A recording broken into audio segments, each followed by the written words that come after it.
Kulturno-historijsko nasljeđe jeste temelj i svjedočanstvo kontinuiteta svake zajednice, ali istovremeno je mnogo više od toga. Svjedoči o univerzalnim vrijednostima koje zapravo ne poznaju granice ni kulturnih, ni nacionalnih, ni religijskih zajednica. Stari utvrđeni gradovi, nekropole stečaka, vrijedni sakralni, upravni i stambeni objekti samo su dio kulturno-historijskog nasljeđa Bosne i Hercegovine koje je u najvećoj mjeri i danas ugroženo. Objekat kuća Mare Popović u Gračanici ima status nacionalnog spomenika. Stara kuća Mare Popović sagrađena je 1840. godine.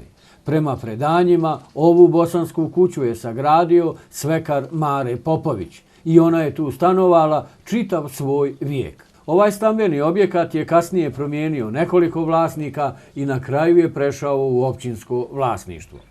Kuća je donedavno bila u prilično ruševnom stanju i odnedavno sredstvima vlade Federacije Bosne i Hercegovine i općine Gračanica pristupilo se njenom obnavljanju. Evo nas dakle na drugom po redu spomeniku koji je zaštićen, dakle kuća, stara bosanska kuća. Prošle godine smo završili objekat stare džamije u Sokolu, uložili smo preko 300.000, tu su i sredstva Ministarstva prostornog uređenja. Projekat evo vidite, obnavljanja kuće je negdje 160.000. Također smo prošle godine aplicirali na sredstva Ministarstva, odobrena su pola od tih sredstava i u ovoj fazi smo završili dio objekta za 80.000 maraka. Do kraja godine ćemo završiti komplet objekat, jednu prelijepu, dakle, bosansku kuću. Ono što je važno reći jeste da već imamo namjenu za nju, jer svaki objekat koji je obnovljen ako nema korisnika, problem je. Ovdje će se smjestiti Gračaničko keranje, dakle, udruženje koje je jedno od najaktivnijih, posebno što je to udruženje žena, gdje će sem postavki biti, dakle, i obuka praktično omladine za zanat, stari zanat ili ako hoćete tu, taj brend Gračanički i Gračaničko keranje. Na taj način ćemo i zaštiti objekat i staviti u funkciju. Znači, dvije su stvari dobre. Jedno je što ste završili objekat, drugo da će on imati svoju namjenu i treće je tu će dolaziti i turisti. Dakle, na taj način poboljšavamo turističku ponudu Gračanice. Kuća ima podrum, prizemlje i sprat, pravougaone osnove, a dimenzije su 5,8 puta 9,75 metara.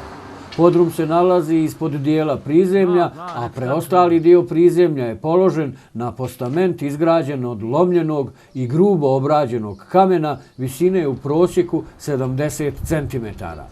Objekat je rađen u drvenoj skeletnoj konstrukciji, takozvanoj bondruk konstrukciji. Nosiva konstrukcija zidova je izrađena od drvenih greda i stubova sa ispunom od čerpića u prizemlju, dok je sprat urađen od pruća ispunjenim blatom. Sprat je u odnosu na prizemlje objekta prepušten za 30 cm na sve 4 strane. Debljina zidova u prizemlju je oko 30 cm, a na spratu 14. Prozori su jednostruki i u prizemlju su imali demire.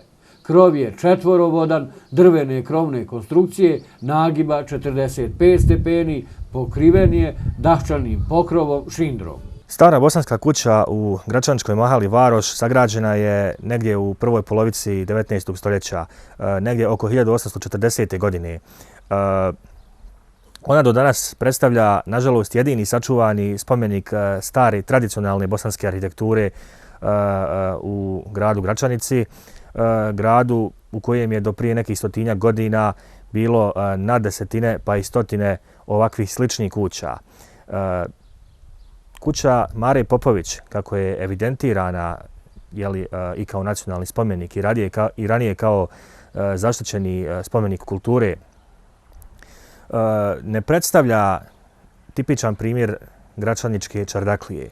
Nažalost, gračaničke čardaklije do danas nisu sačuvane, nije sačuvana ni jedna, zadnja je srušena prije nekih 15 godina.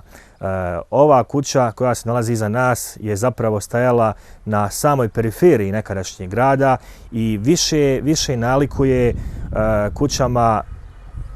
bogatijim kućama na selu. Muhamed Kadić, autor monografije o tradicionalnoj seoskoj arhitekturi Bosne i Hercegovine ovaj tip kuće naziva aginskom kućom na selu i u njegovoj monografiji upravo fotografija ove kuće koja se nalazi iza nas stoji kao ilustracija tog tipa kuće. Ovakav tip kuća, dakle dimalučara kako se stručno zove, ili čardaklija što je popularniji naziv, podignut je na magazu, na mali podrum, zatim se nalazi prizemlje i konačno sprat ili kako se to kaže, čardak. Što se tiče unutarnjeg rasporeda prostorija, centralna prostorija u ovakvoj kući se naziva kuća, to je prostorija sa otvorenim ognjištem koja je otvorena i prema krovu, prema stropu. U prizemlju se isto tako nalazi soba, prostorija u kojoj se nalazila zemljana peć koja je bila popođena i nadsvađena i također tu su još sobica i čirel. Upravo ovakav raspored prostorija imamo i u kući Marije Popović u Gračanici. Što se tiče sprata, odnosno kata ili boja, kako se to tradicionalno nazivalo, gore imamo prostorije koje se nazivaju dakle čardak, u ovom slučaju imamo 2 čardaka, zatim pričardačić i čardačić. To je nekakav tradicionalni raspored prostorija u ovim seoskim čardaklijama, kao što to imamo ovdje u kući Marije Popović. Stara kuća Marije Popović u Gračanici predstavlja vrijedan primjer stambenog objekta iz osmanskog perioda i jedan je od rijetkih spomenika te vrste na našim prostorima koji se sačuvao do današnjeg vremena.